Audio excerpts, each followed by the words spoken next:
All right, y'all. D-Lo for boxing. Hope everybody had a happy Thanksgiving or in the process of having a happy Thanksgiving. Actually, this is like my second time trying to drop this video. I got a phone call in the middle of making it before, and instead of just pick up where it was, I figured I'd just start it all over. Because I actually was making this video earlier while I was cooking my ham, but, I'll just, give it another take. So, a lot of lists are out that are reflecting changes at the top of the welterweight division in terms of who they rate where. And some of those lists, quite a few of those lists have Terence Crawford as the number 1 now and Errol Spence as the number 2. And there are a lot of people who have an opinion about that, which rightfully so. They're entitled to having an opinion because quite frankly, the list is only an opinion. All of these lists are subjective, and it's all about what you like, whether it's the style points, whether it's the outcome results, or whether it's strength of schedule or whatever. Everybody has different criteria for how they rank people. But most lists, from a consensus standpoint, have either Errol Spence at number 1 or Terence Crawford at number 1, and the other guy sitting at number 2. I think that's probably on par for what everybody has done in the welterweight division lately. That those two sitting on the top make the most sense to me. Now, some people have an issue with Terence Crawford leapfrogging Errol Spence Jr. because on a lot of those lists, Terence Crawford was sitting at number 2 prior to his stoppage of Shawn Porter. And of course, the people who have an issue with that feel like, if Errol was number 1 and Bud was number 2, then unless Bud beats Errol or Errol loses or something like that, he should still sit at number 1, and I understand that logic. But if you really go back and look, Keith Thurman at one point was the consensus number 1 at 147. And hey y'all, and I apologize for the background. I'm on this highway. But anyway, Keith Thurman was the consensus number 1.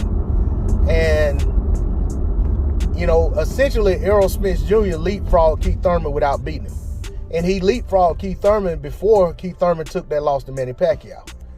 And it was in part, it was based on, the eye test, smell test, whatever you want to call it. It may have been based in part on the fact that Keith Thurman seemed reluctant to fight Errol Spence Jr.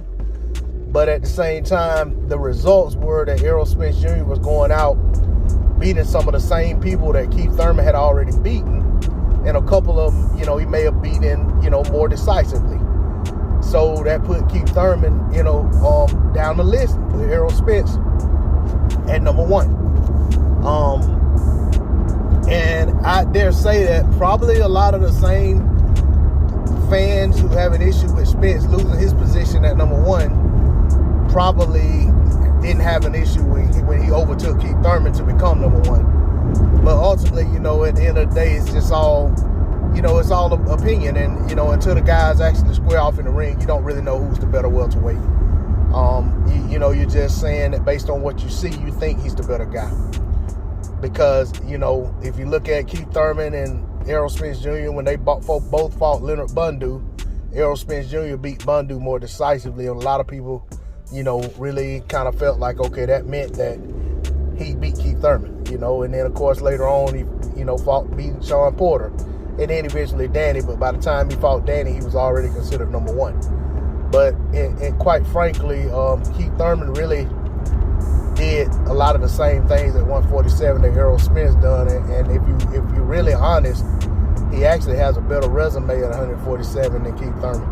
Than Errol Spence Jr. But Errol Spence Jr. still sits there.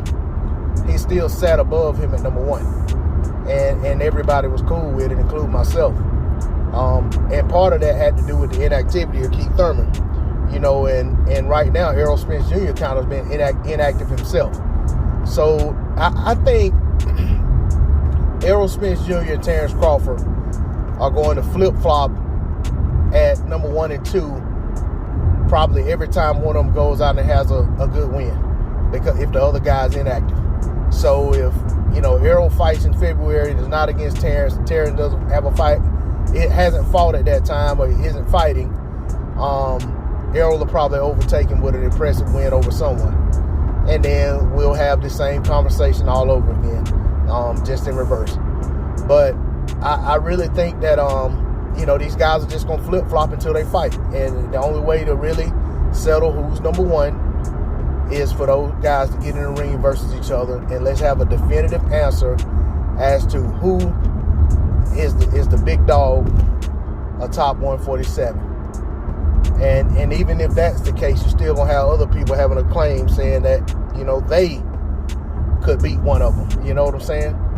But as far as, the guys that are there, I think they're the rightful guys to sit at 1 and 2, however you may have them.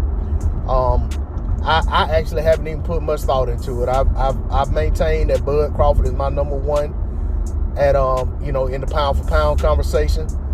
And I've always had Errol Spence Jr. as my number one at 147. Not always, but since he got there for pretty much everyone else, he's been my number one at 147. And I really haven't reassessed it, after Porter after Crawford got the stoppage of Porter. It's kind of like, what I'm saying? And it's almost like at this point, I'm so, so on edge about are they going to ever make the fight that it ain't even really worth my trouble to go back and say, oh, now Bud Crawford's overtaking Errol as number one. It's like, well, what does it matter? 1 or 2, it doesn't really matter. We want to see the guys in the ring against each other. College football season doesn't end with number 1 and number 2 not playing each other. They actually have to play and determine who's the true number 1. So, that's the way I look at it. Like, I don't even really care who's 1, who's 2. If somebody has one of them at number 3, oh well. I still want to see those guys fight, and I know the winner of that fight will be number 1 for me. But that's all I got on it. D-Lo 404 Boxing. Like, share, comment, subscribe. I'm out. Peace.